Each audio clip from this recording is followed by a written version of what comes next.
You're live. Welcome everyone to the 9th COVID-19 CommunityResources.com town hall meeting powered by the Center for Closing the Health Gap. We have so much to talk about today. I'll be your moderator. I'm City Councilmember Jan-Michele Kearney. As we speak, the memorial service for Mr. George Floyd is going on. Last I checked, it might be over, but just happened in Rayford, North Carolina, where he was born. Yesterday would have been the 27th birthday of Breonna Taylor. And so we are going to talk about their murders and others. We're going to talk about institutional racism. We're going to talk about the impact of protesting and how this moment, as President Obama has suggested, can be a turning point for real change in our country. Our guests today are wonderful. We've got Iris Rowley, who's program manager for the Cincinnati Black United Front and board chair of CEAI. We have Gerald, and you all can just kind of wave to let people know who you are. Okay, Gerald Crosby Jr., University of Cincinnati senior and student activist, student government leader. We have Dr. Calisha Brooks, who's a psychologist and a community activist. DJ HD, who's a community activist, entrepreneur, and influencer, organized this time last week. I think we were at one of the events that DJ HD organized in Washington Park with thousands of people. Just a fantastic event. And we have Brittany Bibb, who's a business owner and community activist. Thank you, all of us, for joining you. You know, I have to thank our producers and tech team, John Reichel and Lauren Harden, because you make everything run smoothly. You know, I just want to remind everybody, we are recording this session and we will repost it later. So we just want you to be aware of that. And it will be on COVID-19 CommunityResources.com on the website. So to all of the attendees, we're going to do it a little differently today because we, instead of just reading your questions or comments, we want you to actually say them yourselves if you're on Zoom. So if you're on Zoom, just put your questions in the Q&A. Renee Mahaffey Harris, oh, I'm having a hard time. Renee Mahaffey Harris is going to unmute you. Let me know you're ready to talk, and so you can make your comments or ask questions. If you're on Facebook Live, do the same thing as you always do. Put your questions in the chat and I will read them, or your comments, and I will read them, okay? So first, I'd like for our panelists, before we get started with, you know, this whole conversation, really important conversation today, I'd like for our panelists to make a few introductory remarks. So let's start with Iris Rowley. And as I said, Iris is program manager of the Cincinnati Black United Front, and she's board chair of CEAI and doing some really, really important work in our community. So we'll talk about that. Iris. Thank you so very much, Jan-Michele. Thank you to Closing the Health Gap and to Renee Mahaffey Harris, President CEO. But most importantly, I'm partner of Roadshow Words and Graphics, which is the only Black engraving business in the region. We just celebrated 19 years of wonderful business.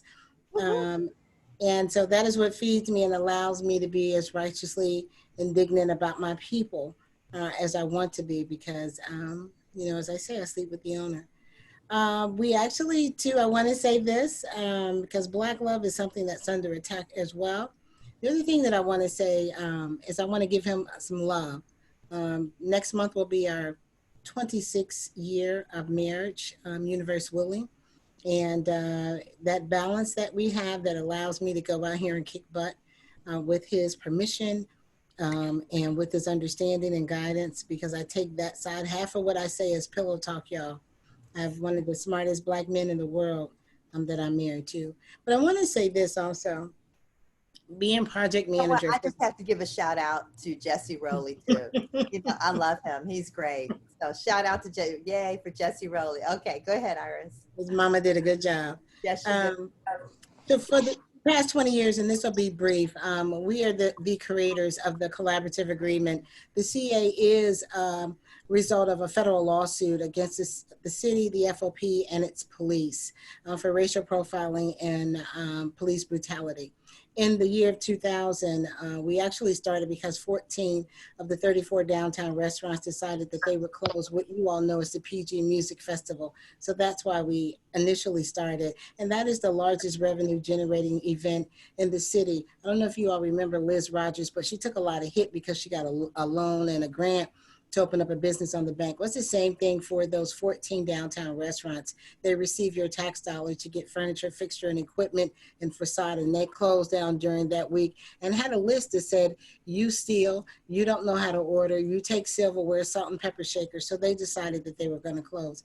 Within 24, while we were working it out with them, I should say, and that meant protesting and being in their business a little thicker and a little deeper, we had what we call 2 and 24, Jeffrey Irons and Roger Owens B. Jr. And don't forget those two names because our dear brother Timothy Thomas gets a lot of love and recognition, but it was those two that were the catalyst of why we kicked open the door, created an agreement, the two agreements that we have that you do not have in any other city, any other state in the country.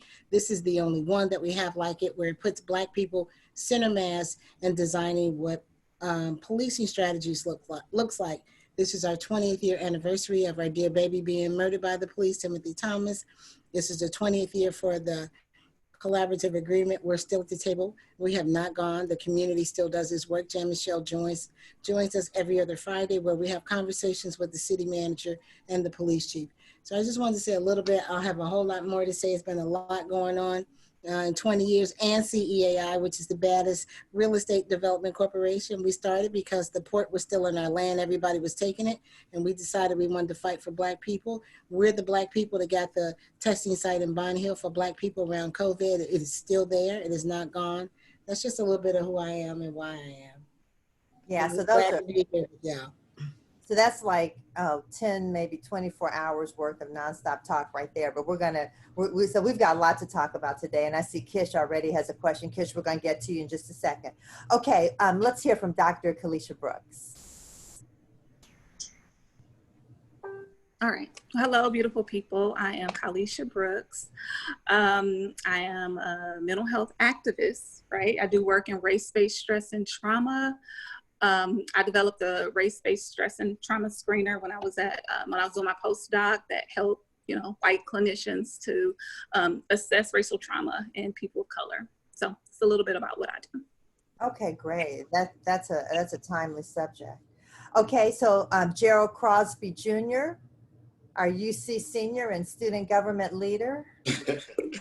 Hello, everybody. So my name is Gerald Crosby. I'm an incoming senior at UC. A lot of my work is focused on activism, and I'm an advocate at my school, so just doing a lot of work within my communities to try to help bring some of that oppression to the front of our peers and working solutions to have, finally the freedom we've been fighting for. So my thoughts on it is just really talking about how these problems have been, they've been here, and I think that we're seeing the works in different ways, but we're trying to find a solution for a problem that's been here for a long time. All right, thank you so much, Gerald. Okay, Brittany Bibb. Brittany? And I should say Brittany is a business owner. Tell us a little bit about your business, Brittany, and she's a community activist. Sure. So again, my name is Brittany Bibb. I am from Louisville, Kentucky, but I have been in Cincinnati since 2011. I attended the University of Cincinnati, and there is where I really got a deeper dive into like systematic oppression and things like that. And during my time there, I co-founded a movement called the IRA 8, which challenged the university to really think about its impact on Black students. After I graduated, I started a business with my family, and it is called Everyday Black. So we just have merchandise to uplift the Black community and know that it's important for us to represent for ourselves every day of the year and not, just in February or just when something happens. Other than that, I work on the Woke Shop group with Dr. Brooks and DJ HD, where we go into the community and do talks about any and everything. And then that also happens weekly during the school year at the University of Cincinnati. And so my work there at UC is working in the African American Cultural and Resource Center. And so I work on a program called Transitions, which is for Black first-year students to focus on personal, social, academic, and leadership development. Oh, fantastic. Thank you so much. And you referenced DJ HD, and he's here with us today. DJ HD, we were saying this time last week we were in Washington Park. Well, I guess by this time we had left, but you had that great event, and over 2,000 people. I mean, it was fantastic. So thank you for that, and give us a few intro remarks. We already have questions coming up. Okay. Can everybody hear me? Just making sure. Yes. Okay. I'm DJ HD. Like Brittany Bibb said, I work with them on Woke Shop.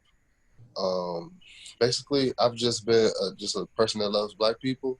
And I can't even really, put that into words, but I basically have been DJing and organizing events for the last 10 years.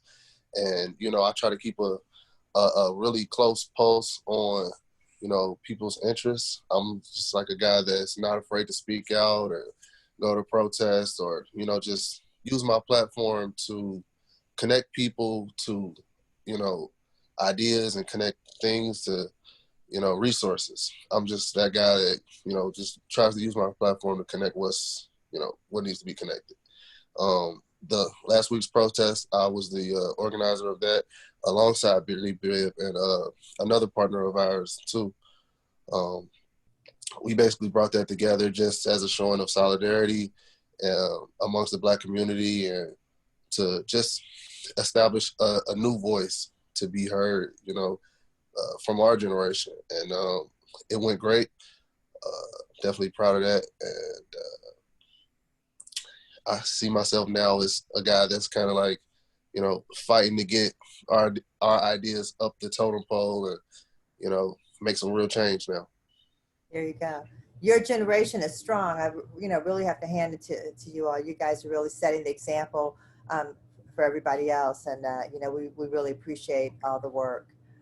So let's unmute Kish. Kish has a question. Renee, is Kish ready to speak? I can speak, yeah. Okay. So my question was for Ms. Rowley. Thank you for participating, but it was in regards to like the collaborative agreement. I know a lot of development hasn't come in recent years, but I was just wondering if funding were to be approved, what we could expect and how the youth could be involved moving forward. One, just know that this agreement is for you. When we wrote this agreement, and I want to say we because it came from the community, it didn't come from City Hall, it didn't come from the police. This is our stuff, and that's why I'm so protective of it. I'm pretty protective of it. It's like a baby. So one of the things that I would encourage you to do is what I say to most folk who want to understand is just read the first 9 pages of it. The rest is benchmarks of the original agreement. And then read the first 10 pages of the memorandum of understanding so you can get the connection between the two. One is community and police and the other is DOJ and city. So you get a combination. It's the only one like it in the country. There is no other. And it's the only agreement that I knew about in the country. And I stay pretty close to these things where we've been able to push to get a refresh. So if I were to have my druthers and that we could get $1 quadrillion, well, one, we wouldn't need a police department. We would have our own, because I really do believe in community policing. But that's another teaching. So if we had the money, one, I would shore up and make an endowment of the Citizens Complaint Authority. And I would make sure that the investigators are there, the 5 investigators. And it is codified. The Citizens Complaint Authority is codified. So I want you to know several pieces of this thing that came out of this came additional legislation. I would make sure that it had its own endowment so that the investigators can do the on-top work, not just investigate complaints, but help communities monitor the data, the very rich data that we're fighting for right now. We're trying to build the city system up so that we can get all the data. 1/3 of our youth that are arrested by police, we don't know what police municipality is arresting them, because when they take them to what I know is 2020, which is actually the Youth Detention Center in Mount Auburn, the intake people don't always check off the box so we can know who we need to double back to, because we just say cops. Well, there are many cops. My business sits right in the in the heart of 5 police municipalities, even though I'm in the city of Cincinnati. So I would shore that up. And I would also shore up an institute for the leaders of a free world. It was going to be called the Community Police Institute, where we were able to monitor and do all of the righteous drawing and design of policy, because that's what the agreement is about. But this institute for the leaders of the free world would give you the opportunity to make the connection of why you need police and why policing are dispatched. 99% of the things that police are dispatched for are not even policeable. So all of the budget that you see that goes to policing should go someplace else. We should be someplace else. We should be in the forefront of these things. And if our community standard was a little high, we wouldn't be calling the police as much as we do. The third thing that I would invest in if we had $1 quadrillion is I would figure out a system that could really tell you if somebody that applied to be a peace officer, because that's essentially what your title is, that we had some type of screening machine that could tell us what's inside of you. People say you can tell what's inside of people's hearts. Well, I went to public school, so inside of people's hearts is 4 chambers, arteries, blood, veins, and things like that. It doesn't tell me about if you're racist, how you were born and raised, and where you learned your white supremacy from. I don't know that. So I would invest in some type of system that could root them out early before we allow them. And I think that's where I would go. All right, thank you. Thank you, Keith. We have another question.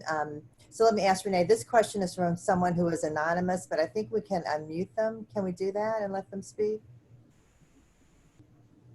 Renee, how are we doing with that? Renee or Sloan? I know Sloan's back there working with you. Okay, all right. Well, it says we can't, if you're anonymous, I guess we can't unmute you. So I'm going to read their question. And this is probably for Brittany. It says, is the Irate 8 an active movement? Thank you for that question. I would say the Irate 8 is not an active movement. It happened in 2015, and I think that there is room for students to do another movement if they would like, but a lot of those things that happened back in 2015 when a police officer killed Sam DuBose was addressed, and some of those things should be brought back up by, a new movement. But I think that it would be irresponsible to say like, yeah, it's still an active movement. If somebody just picked up the name today, we could continue that work. I think that is one of the things that I wish we could have done a better job at, is like passing the torch and keeping that alive. But to be honest, at this point, I would say no. However, there's plenty of UC students. There are plenty of injustices, so power to them. Power to the people. Okay, well, Gerald, you're right there. Gerald Crosby Jr. is a student leader at UC. What's happening there? And you know what, panelists, you can stay unmuted because you might want to talk back and forth. It's fine. Yeah, I know this muting and unmuting is kind of crazy. Go ahead, Gerald. So at UC, we're doing a few things. I think first we're just trying to figure out, like, this is not a one leader thing. So who's leading, how we're going to lead, and how we can work together collaboratively. We all have different parts and different roles when it comes to this fight for justice. So as of now, we've made a couple of statements from our university, from our student government. A few student leaders have done protests. We're trying to figure out what that next step is. So in Barack Obama's speech, in his letter, he mentioned the need for protest and also politics. So we're trying to work strategically together to figure out what that next step is going to be. With this year being a big election, it being 2020, we're just trying to figure out how can we mobilize this movement and really create change. So in 4 years, we're not marching and fighting for the same thing. Okay. Can I say something to Brittany? Yeah, absolutely. I don't think Brittany knows this, but the work that you did is longstanding against the University of Cincinnati Police. My cousin, the University of Cincinnati, I think, is the only university that killed 4 Black men. My cousin was number 2, Kelly Brenton, in 2011, before Everett Howard. The officer that sustained Ray Tenzien's life was one of the officers in the room when my cousin was murdered. So you all put a spotlight on what it was. And you also put a spotlight on us in the city, because there was an MOU that was drafted that I had no knowledge about, right up under my nose, that allowed UC police to patrol the streets. I had no idea. So what you did do was wake us up just a little bit to the relationships of the municipality, of the city, and the university. And then you shone the light on that lying racist other cop that's still on, I think he may be gone now, that participated in the cover up of the Sam DuBose murder. So I want to thank you. Don't ever doubt your work. It is longstanding. And then you got a good police chief from the city of Cincinnati who was born and raised under the collaborative agreement. She was one of the most hated cops in CPD because she took the mantle when we first started, and that was Maris Harold. So she was very well trained on the community problem-oriented policing. I hadn't heard any bad things about her. She's now moved on, but your work was not done in vain, sweetheart. Thank you so very much, from my family to yours. Thank you. Beautiful. Okay, so we have another question, and this person is anonymous. So everyone who's putting in as anonymous, we can unmute you if you're not anonymous for some reason. The anonymous parts can't be unmuted. I don't know the tech here, but just to let you know. Okay, so this question is, where do we go from here? And that's all of you. Any panelists may answer that. So who would like to jump in with that one? Well, I do have an agenda. And I just want to say to Dr. Brooks, she appeared on one of our Zoom calls. So thank you. It's good to see you again, Dr. Brooks. Just two things for me. One, it's been 20 years, 2 scores. And it's time to pass the mantle on that federal lawsuit that turned into the collaborative agreement. That work is significant to the world. I can't tell you how many people have used it and taken it to their city and their own police municipality. So one, I'm passing it off, and HD is one of those leaders of the free world that will be leading this effort. I want to walk them in the room and make sure that they're protected and that they understand. Two, I want to make sure that we still collect as many demands as possible, so that we can combine them all and have them all together so there's no confusion on the battlefield. But I'm doing that. I'm following HD and the other young leaders. Thank you, HD and Brittany, for having me last Saturday to start the conversation around the leaders of the free world. So those are the two things for me moving forward. I think where we go from here is like a complete reimagining of the system on every level, because there are systems across education, across tech, across art, legislation, that all need to be torn down and reimagined. So I think where we go from here is we look to build things from the ground up, rather than keep repairing things that just completely don't work for us. Like, I think we should start with education. One of the things that I think that that needs to be changed in education is like, Black history needs to be a part of American history. I think we need to have a lot of our people who have power in education to be fighting for this too, because that part of our humanity is not being glorified, or, you know, a lot of people can escape. You know, what we're seeing here right now is like, right now, everybody has to notice what's going on. If you look at the media, there are no distractions. There's no football, there's no basketball, there's no, you know, there's no nightclubs, there's no nothing. So right now, you have to notice. And I think we need to infiltrate what's going on right now and use this momentum to push for just, you know, a tear down of every system that is created where we can be ignored. And education is definitely one of those major systems across the country where, you know, our entire history is not even being taught. And that part of our humanity needs to be seen. Dr. Brooks, I can see you're ready to jump in. Go right ahead. Yeah, I want to jump in because I've been kind of like sitting back, especially as a mental health professional, and I'm now calling myself a mental health activist, because I think for people of color, especially Black people, we have to start looking at ourselves as a whole. You know, before this conversation that we're having now. And Iris, I love that you said, I'm coming in with an agenda, because we have to start coming into these places and spaces, not just with emotions, but with agendas. And so when we talk about just us as a whole, as Black people, we have to look at not just our fights for freedom, but for me, like mental health, physical well-being, economic development, which all of this has been hindering us with white supremacy, right? So uprooting the systems that had created the disproportionate deaths of COVID, right? Iris, before this, we were talking about the disproportionate deaths of COVID, and I made mention of, like, before this conversation, Black people were dying. Before that conversation, Black people were dying. And so we're constantly hearing about our deaths, and that is so utterly traumatic. And I had a recent conversation with DJ HD, and we were just reminded, because I'm always fighting for, like, have you rested? Have you drunk water? Have you gotten sleep? What does this look like? And he's like, I can't chill. I gotta work. And then, you know, he did a little research, and he reminded me, like, man, MLK, Martin Luther King Jr., was 39 when he died. And when they did his autopsy, he had the heart of a 60-year-old. So I'm just thinking, like, was there a matter of time before he died of a heart attack?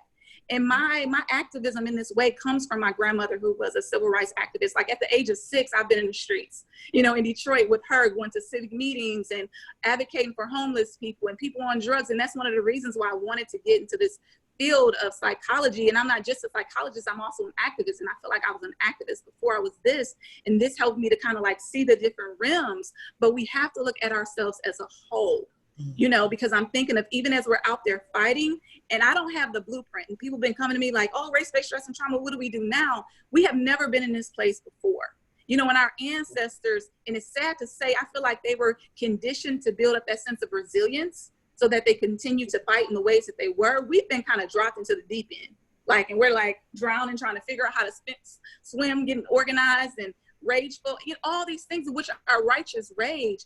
But I always look at the parallel to our health and our mental health. Like, when we're angry, when we're rageful, when we're, you know, just feeling all of that and not having a way to process it or deal with it, that's toxins. We're poisoning our bodies, right? And if this is constant, guess what's happening to our bodies? So now my activism is, y'all, we got to find a rhythm. And I've been encouraging people, like, we cry, we process, we scream, we fight, and we heal and repeat it. So we're still fighting, and yet we're still resting. We're still taking care of ourselves. And I'm gonna jump into, like, Brittany Bibb. I had a conversation with her recently as well, because these are, you know, they're activists. And I love what her and DJ HD did on last Saturday. And I was telling her how, you know how we have birds, you see birds that are migrating, right? And they fly in that V. And the reason they're able to fly so far is because the leaders rotate. And you give the other leaders an opportunity to rest. And the next one goes, and you rotate it. Because one just at the top, like, Iris, you have been doing like crazy work out here. And I hate to hear you say you're always angry. Every time you say that, that does something to my spirit. Because I'm like, Mama, we need you here. I don't need you to be angry all the time. I need you to make space and place for joy, for rest, kissing on your grandbabies. Because my grandmother is no longer here. She died at 53, you know, to an aneurysm. So again, my activism comes from me protecting my elders, saying, sit down, rest, we got this. You know, we got this in this way. We're going to sit at your feet. We're going to learn. You pass the baton, but we're going to take care of you, and you're going to rest, and we're going to continue this fight. And I'm talking to my brothers and my sisters, Brittany Bibbs, and all of my kids, the Geralds, you know, the things that we do at Woke Shop. I'm like, use wisdom as you're fighting, because this may be this person's battle, that person's, and we all have a fight to fight. Find out what yours is. We can't do everything. Find out what yours is, and you do it well so we can function as a body, as a whole healthy body. So like someone said, we don't have to keep fighting the same fight. You know, I think that's so important. And I love the fact that the protesters took some time to sit down, and I know they meditated for like an hour and talked about, you know, how they were doing. And I thought, wow, that's so smart. I mean, you know, that's how you get that energy back to keep going, because you're right, you got to take care of yourself, you got to do that. So that's the fluidness of us listening and learning from younger, because as I said last Saturday at HC's and Brittany's thing, I was raised by old school. I'm middle-aged, but I was raised by old school, and the fight was stay at it, stay at it, stay at it. Brittany, you're so right. One thing that you miss that we need to always know, and it will sneak up on you, is to know your own pain. And because when you don't know your own your own pain and you've not dealt with it, it will manage to rear its ugly head.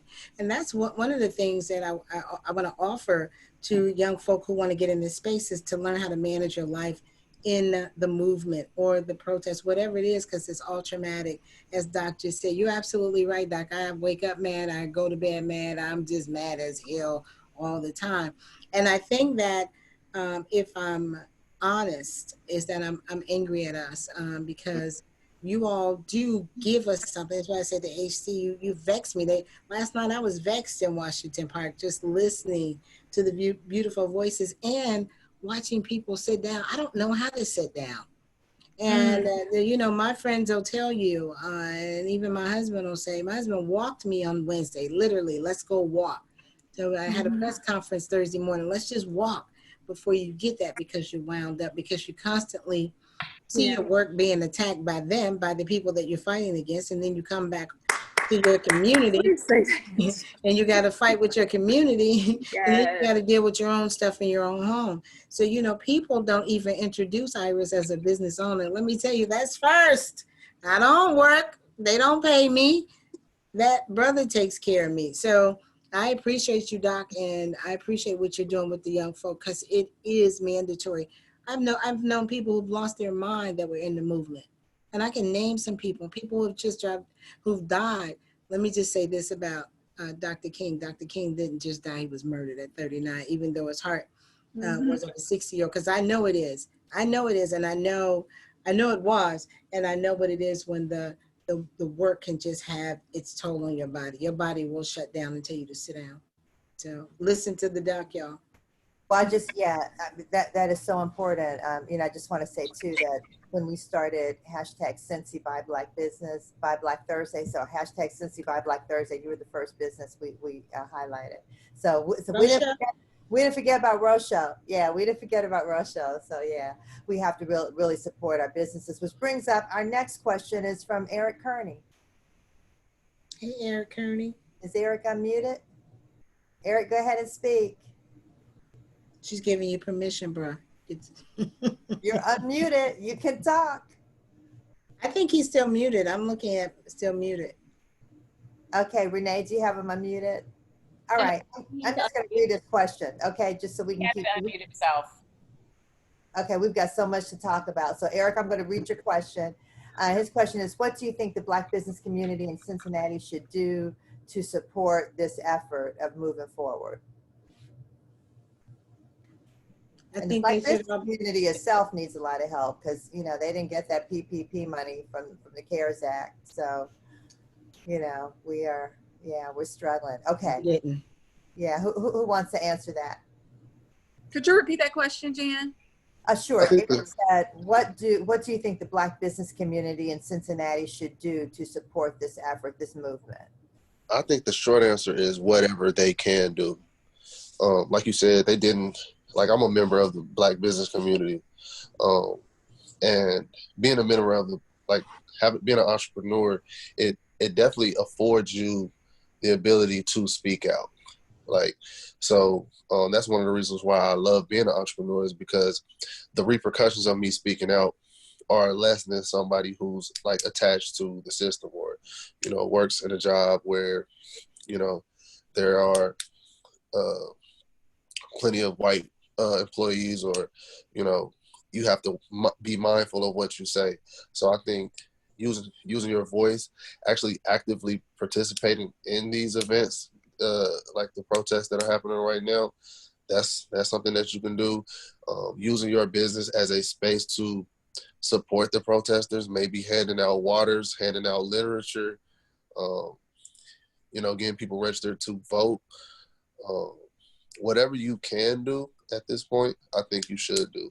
And also, to the Black business owners who are, we starting to see like it's somewhat of a divide. It's not a complete one. I think most people get it, but there is a school of thought out there that the writers and the protesters are like ruining the wrong businesses, so they need to just stop and stuff like that. So I think they need to kind of reconsider their mindset. I think people need to I think at this moment right now, people need to know where you stand. And I don't think the businesses that are Black owned are being targeted. I think we definitely need to figure out who's actually doing the looting. If you do have cameras, you can see, who those people are that are actually hitting these businesses. But I think the main thing that they can do is whatever they can do and be understanding, because it's definitely rough for everybody. And across the board, industries are being shaken up, and the overall change that'll happen after this is going to be well worth, this fight that's happening right now.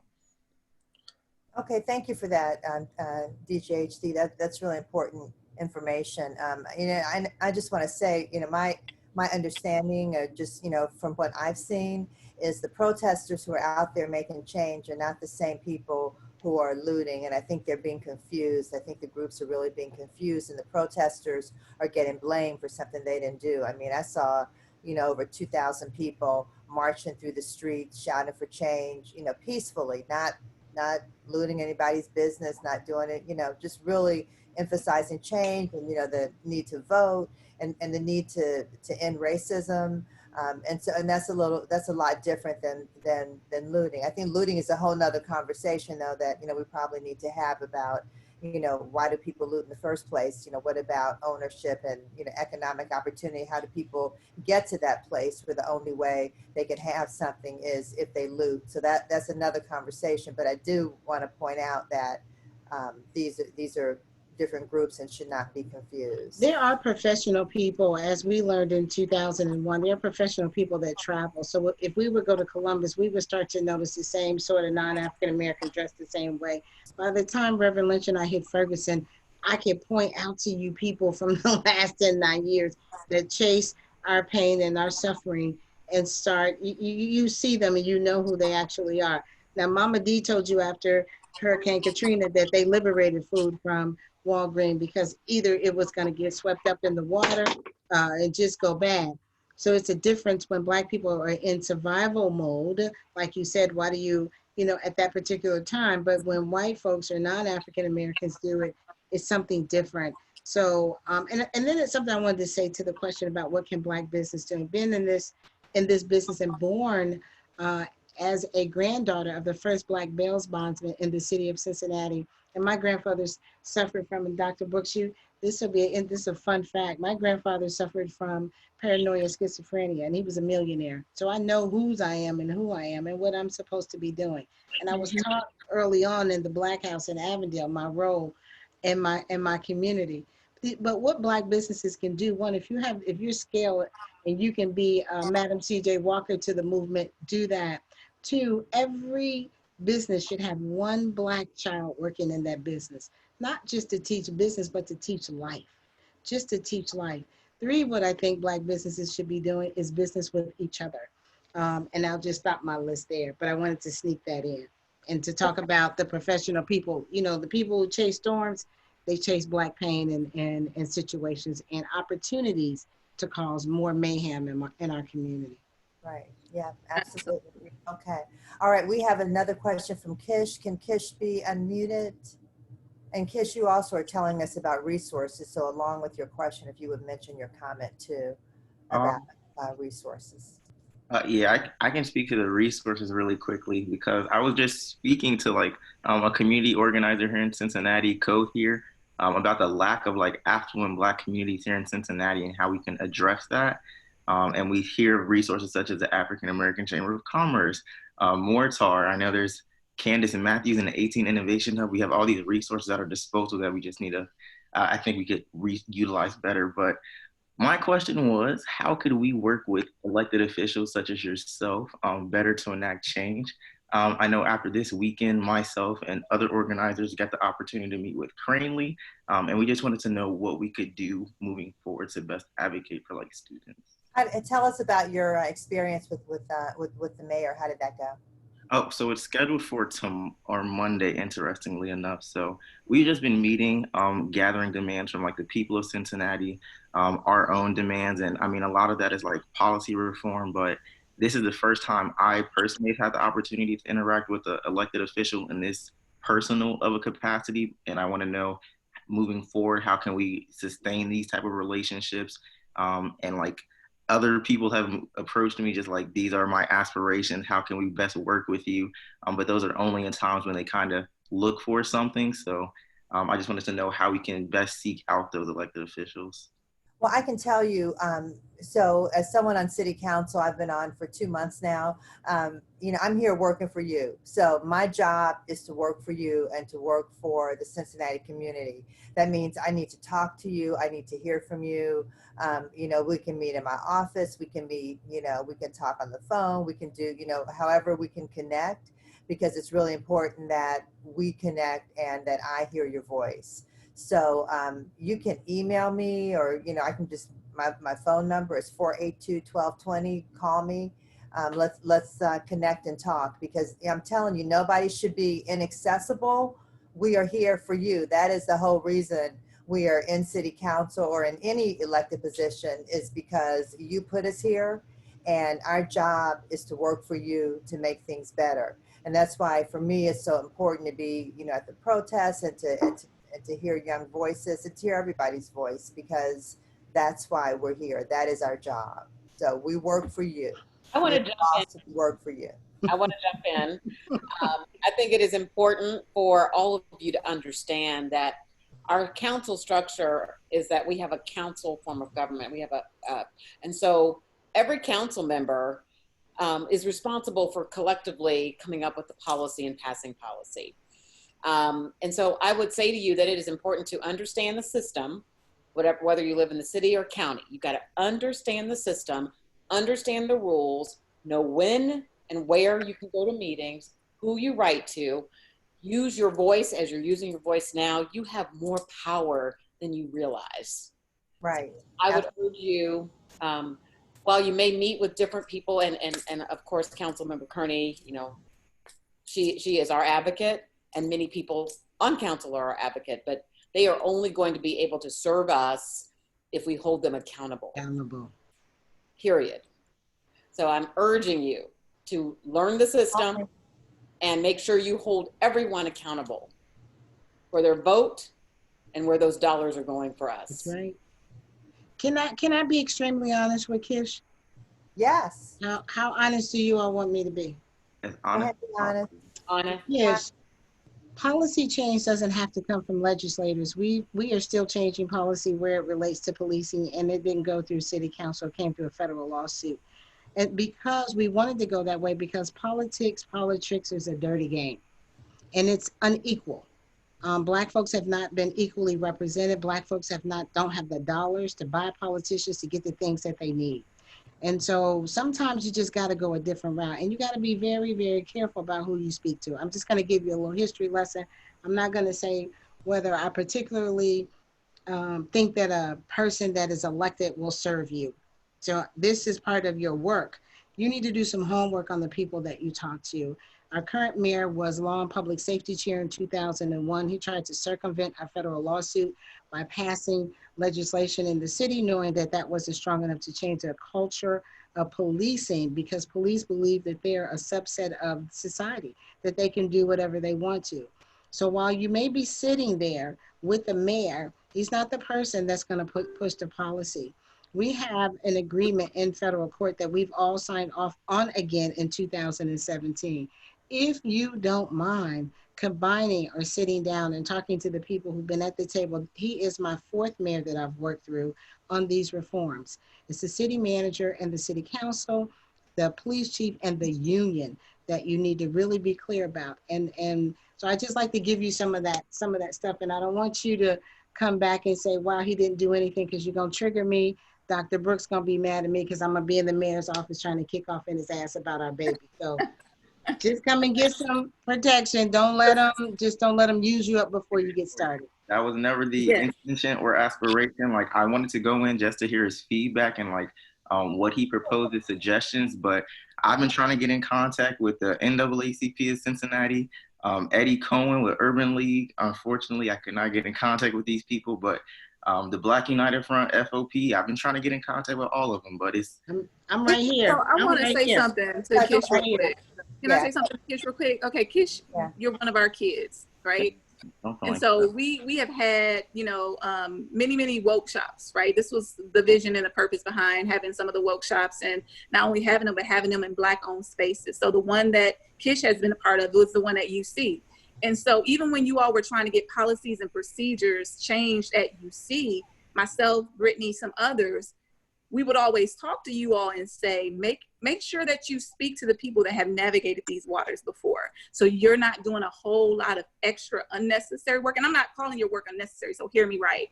But I hear you saying, I have, you know, went to these places and I'm trying to get in contact with these people. You have contact, you have relationship with other leaders who can get in contact with these other people. So learning how to navigate these systems is going to help you not exert a whole lot of energy. And I know stuff is going on right now and we all want to kind of get busy and we all want to go. And I love what you're doing, but use the resources that you currently have. You know, you have an AACRC, you have a Brittany Bibb, you have access to myself, and we have access to Iris and, you know, some of the council members and that sort of thing. So be strategic in how you move. And I agree with Iris. Politics is politics, you know, and, you know, even when I was at UC, I was like, I'm learning how to build the Underground Railroad. Like, I'm not interested in being a part of the system. The system will drain you dry and leave you dead. So learning who to talk to, how to talk to them, and how to get things moving, like find out what is it I'm trying to accomplish with talking to these people. What is it that I'm trying to affect change for? You know, so get your hypothesis down, like the goal, the end result, and then work backwards. Does that make sense? And I want to talk more with you. Yeah, and kids, let me say this, and we were just at, well, I was born on the front line. My grandmother was Vivian Kennebrew, and so one of the most significant protests and rallies that we had in my mind that I can remember was fighting the building of the justice system, the Justice Center. It was my first introduction into mass incarceration, although I heard it being on the front line. So it's kind of in my DNA, and sometimes I'm a little raw. But here, let me say this to you. Also, I am here to teach. I'm here to tell you about all of our mistakes that we made. I'm here to tell you about all of the successes. But we thought we were the baddest of the bad. You couldn't tell Dwight Patton, Iris Rowley, Reverend Damon Lynch, the third, Jelena Farrison, nothing, because we thought we knew everything about the movement. But you know who our teacher became? Harry Belafonte. He came here for 3 years straight. Him and MLK the third. Him and Walter Fauntleroy. Sister out of Detroit. They came in. Dr. Otis Moss Sr. So they came in for 3 years and trained us underground. Nobody knew. There was some stuff. We didn't have this internet. I'm almost grateful that we didn't, because there's a lot of confusion that I see on the battlefield. We don't know who's whom. When you're talking about looters and rioters, you couldn't come to our marches and rallies in 2001. We didn't know you were starting nothing. It was on and popping. Get out of here. So I think that is a lot that I want to transfer. Not the pain, but I want you to know that it's there. The other thing, that the system will come for you. I lost my 15-year-old in the time of fighting for the collaborative agreement to juvenile courts. He ran away. We did what responsible parents are supposed to do. You're supposed to go and say your child ran away, because as a parent, you're responsible, right, Jan? You're supposed to go and say he ran away. But the judges knew who we were. My child was sent away for 3 years. So you got to be careful. And even though I am a business owner and I love being who I am, my business is still boycotted. I'm the only Black person that does engraving in the region, and I can't get most contracts. It's okay, because my 95% of my business comes from y'all. Black owned is one of my customers, so I love what we do. We find a way. But Harold is one of your customers. Wait a minute, Sister Harold. I love us. Yeah. So Kish, no, it's not a judgment. I just want to protect you. That's it. Hey, Kish, I left my phone number in the chat for you, which I've already said. So call me tonight, okay? Yes, ma'am. Okay, we'll talk. All right. And let me just say, Kisha, when you ask a politician for something, they want something back from you. Yeah, I don't want anything back from you. I'm not. She wants your vote the next time she runs. She wants your vote. Yeah, I haven't learned to be a politician yet. I've only been at this 2 months, and it was kind of a surprise appointment. So I might learn all that stuff later, but for now, I just want to hear your voice and hear what it is you've got to say and connect you with the people you're talking about. Because I can tell you, Eddie Cohen from the Urban League, Joe Mallory from the NAACP will definitely want to talk to you. So there might have been some disconnect, but guaranteed they definitely want to talk to you. Come join the NAACP. It's a member-driven organization. Kids, you can come on. We're about to have an election. Come on. So we're going to, we're going to definitely connect you. So, all right. And thank you so much. Really, really appreciate you joining us. Okay, now this question I have to read because it's from Facebook. It is from Gladys Pope. And she said, this question is for Mrs. Rowley. First, thank you for paving the path for us and becoming community activists. Second, I know there have been challenges recruiting Black officers, and as a result, our police force doesn't look like our city.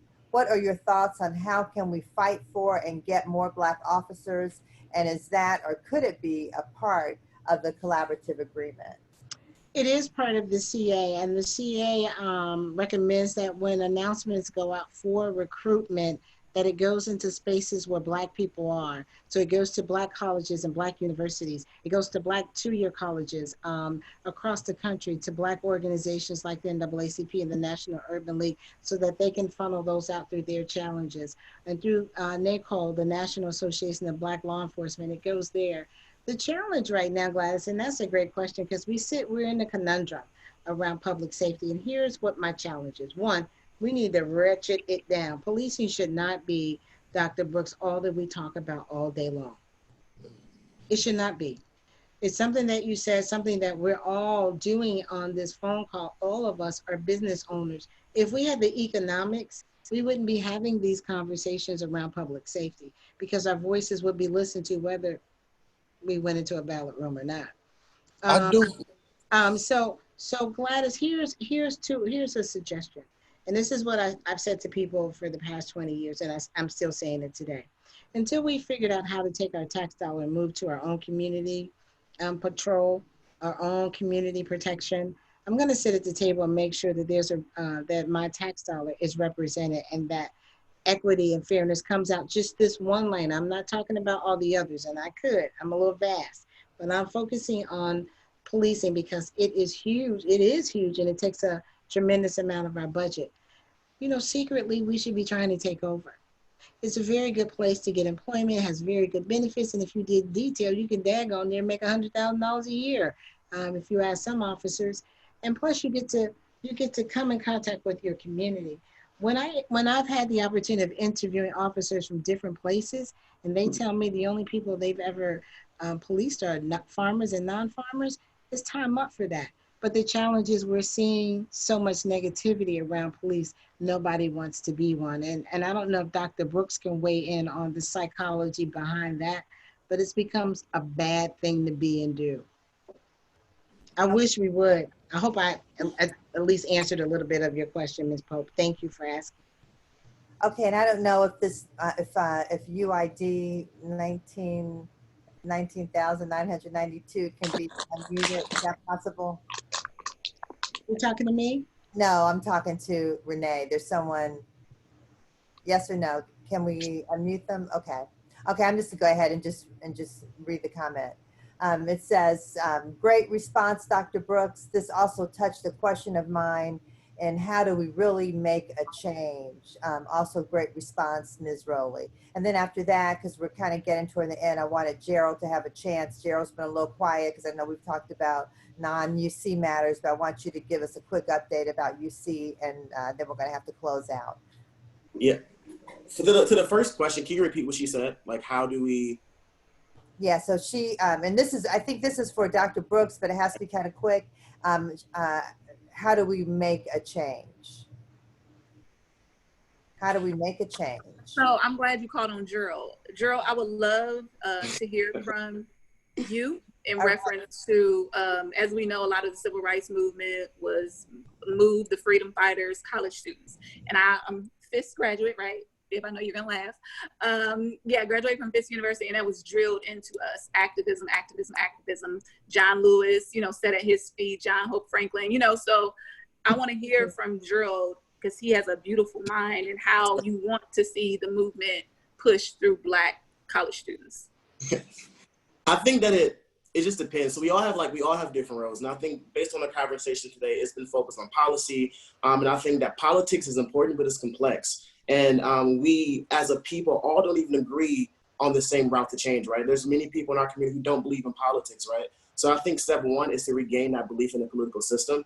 And I think as we do this, you know, as we're registering and educating people on voting rights and in the political complexities, like this is one step, I think, to getting to the change that we want to see. I think November 5th will be telling, you know, of the product of the work today, to see if we are all together, you know, registering and educating each other and voting to create that change.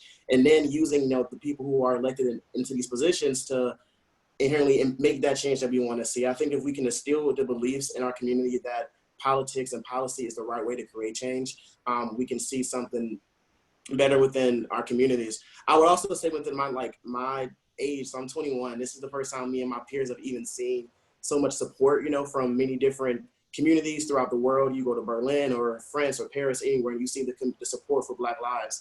And that gives us, you know, an optimistic point of view. But at the same time, I would say that some of us are frustrated and tired too, because we tired of the false hope, you know.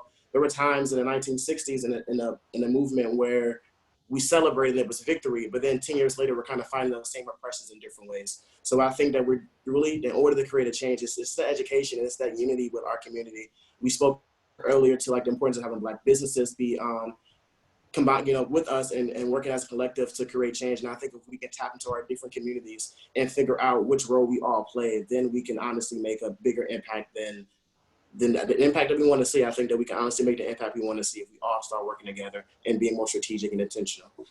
That is fantastic. Thank you so much for that. I just want to remind everybody there is a survey, and I think you get to it through the Q&A. My daughter's going to come on and figure out how to show you how to do that. DJ HD, I see that you want to make a final comment. Go right ahead, and then we'll have to close. I just had a question. This is just for everybody in the room.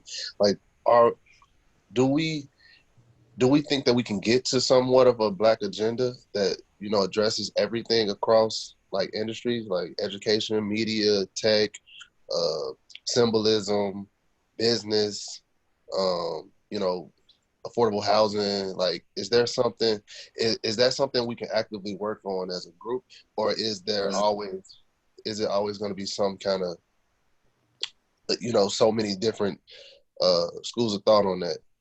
Can I say something to that, Jan? In 2001, DJ HD, and to the rest of you all, 5 grassroots organizations came up out of police brutality and for other reasons. And so what we had to do was we all came together. The community actually said to us, y'all got too many demands, come together. So we had to come together, combine them. And our demands were across the board. Where we lost is the picking off. And that is the lessons that I want to give to you all. Brittany knows because they had to step off. And when you step off and you don't hand it to somebody, the picking off starts. And then the implementation of what you want stops. And so there has to be agreements, but I think it can be done. We came close, HD. I say, let's do it, but let's do it in concert of listening to our elders in our community, of listening to the people that came before you. We were actually handed the mantle so that we wouldn't have the chaos on the battlefield that sometimes will occur when you step out and you want to be in the forefront of fighting for change for your community. And then I think when you say that, we really have to be selfish about who we are fighting for, and other people have to stay out the room. It's okay to struggle with one another, as long as you got Dr. Brooks in the middle to tell us to come back to the center and how to heal. Right. Absolutely. Thank you, Iris. Okay, so I want to thank all of our great panelists. You guys are just awesome. You know, Iris Rowley doing great work. We didn't really get to talk about the refresh, so we're going to have to come back because collaborative agreement is alive and well. I understand the Citizens Complaint Authority is about to meet on Monday to kind of get reorganized, so that's really great. 5 o'clock on Monday. The board meeting. Yeah, Kish and some folks are meeting with the mayor, so we'll understand how that goes. You know, we'll be in city council trying to get, you know, curfew violations dismissed. That's what I'm currently working on with Vice Mayor Smitherman and actually lots of people on council. But he's the one called for more police. So how does he get to say don't? Okay. Yeah, well, that's a whole nother issue. And so, you know, we're doing the work we can do. So that's what everybody's got to work together. So that we agree on some things, disagree on others, we just got to move forward. We're not going to all think alike. We got to move forward. We got to move forward. Politics of it all. Okay, so Iris, thank you so much. Gerald, and we're going to have you back. Iris is wonderful. We love her. Gerald Crosby Jr., thank you so much. Keep things going at the University of Cincinnati. We're so proud of you. Dr. Calisha Brooks, I'm so glad to meet you. I've been hearing good things about you for so long, and this is like my first time really talking to you. So I'm really excited about that. DJ HD, I met recently, and saw you, at the rally, and you were, DJ HD is going to be on Channel 5 today at 7:30. So let's talk Cincy. Also, Iris, you're on too. Renee, you're on too. Okay, so we got 3 people. You let me close out. Yeah, so let's talk Cincy at 7:30 on Channel 5. This in a few hours. Everybody watch that. And then Brittany Bibb, it's an honor to meet you. The Herald wrote about the irate 8 so much, and I never got to really talk to you. So proud of the work you're doing. And as Miss Rowley said, it's still going on. So you guys are the movers and shakers, and we appreciate your leadership. It was great to meet Kish online there. And so Renee, you want to close us out? Thank you. Well, thank you to our moderator, and I want to thank Dr. Brooks for getting a number of you to join today's conversation. You are our future. I know we say that, sounds kind of cliche, but that's the truth. And it is up to us to really share and for us to all work together. We have big issues to resolve, which is institutional and structural racism that persists in every system that affects our lives. And Dr. Brooks, you talked about stress. You talked about taking care of ourselves. Our immune systems are compromised. That's one of the reasons that we have a higher disproportionate impact of COVID-19. Your immune system is compromised by stress. We have born stressed by being Black in America, so we must take care of ourselves. That is why we are disproportionately impacted by most diseases. Stress is the beginning. So I encourage all of you to make sure you take care of yourselves and strengthen your immune systems. And I am just so encouraged. My heart has been heavy. All of our hearts have been heavy, but I am so encouraged because I see our young people stepping up, us moving out of the way, us joining together, us lifting all of us up. This is going to take all of us. And so I hope that we continue to move forward together, disagree behind closed doors, and come out fighting. So thank you all for joining us today. I also want to thank our partners. Some of you mentioned Eddie Cohen. Eddie Cohen with the Urban League is one of our partners of COVID-19 CommunityResources.com. Eric Kearney, president of African American Chamber of Commerce. Joe Mallory, vice president of the NAACP. And the Cincinnati Medical Association, which is our Association of Black Physicians. We are all working together with another about 25 organizations, and every one of you. We can do this together, but we must lead, and we must make sure that we are talking to each other, and it's not let our division cause us to not keep our eye on the prize, which is eliminating racial injustice in our city, in our state, and our country. So thank you all for joining us, and we'll hope to see you next week. Yeah. Thank you, Renee. Thank you so much for the awesome work you're doing. Thank you. Dr. Brooks, I need to talk to you. Thank you Yes. all so very much. Kish, I need to hear from you.